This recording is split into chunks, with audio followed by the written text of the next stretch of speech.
দেখছি সেই তুমিই তো যে আমাকে জুতো খুলে মেরেছিলে। আজকে তুমি আমার কত আপন। সেই পুরনো কথা কেন আবার তুলছো তুমি? তুললাম হালকা করে, ইচ্ছা হলো তাই। সেই তুমিই আমাকে বলেছিলে যে আগামী 7 জন্মে তো আমার কথা চিন্তা ভাবনা করা মন থেকে মুছে দে। আর সেই তুমিই তো কতবার তোমার সাথে জাঙ্গিয়া ফিরে তোমার সাথে করলাম। তুমি কি আমাকে থ্রেট করছো? না আমার প্রাণ প্রিয়সী জান, ভাবছি যে উপরওয়ালা চাইলে কি না সে করতে পারে। উপরওয়ালা যদি না চাইতো তোমাকে আমি পেতাম না। আমি তো তোমাকে পাবার আশা মন থেকে ছেড়েই দিয়েছিলাম। তারপরে হঠাৎ করে মন আমার একদিন বলল, ফুটো। কি বললো তোমার মন? আমার মন আমাকে বলল, ফুটো এই দুনিয়াটা হচ্ছে পকাত পুকুর দুনিয়া। তুই যে মন থেকে ওই মেয়েটাকে ভালোবাসিস, তোর মনের ভালোবাসাও বুঝবে না।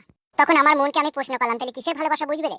মন আমার বলল যে ফুটুরুডুম ভালোবাসা বুঝবে, উপরকার ভালোবাসা। তখন আমি আমার মনকে বললাম, সেটা কি করে সম্ভব? সত্যিকারের ভালোবাসা বুঝবে না ফুটুরুডুম ভুং ভাং ভালোবাসা বুঝবে? মন আমার বলল, হ্যাঁ রে খেপা, মেয়েরা সত্যিকারের ভালোবাসা ভিতরকার বুঝে না, উপরকার ভালোবাসাটাই বুঝে। তখন আমি যেটা করলাম, আমাদের বাথরুমে 3টে লোহার বালতি ছিল, সেই বালতিগুলোতে জল থাকতো, সেই জল দিয়ে আমরা হেগে ছুঁচতাম।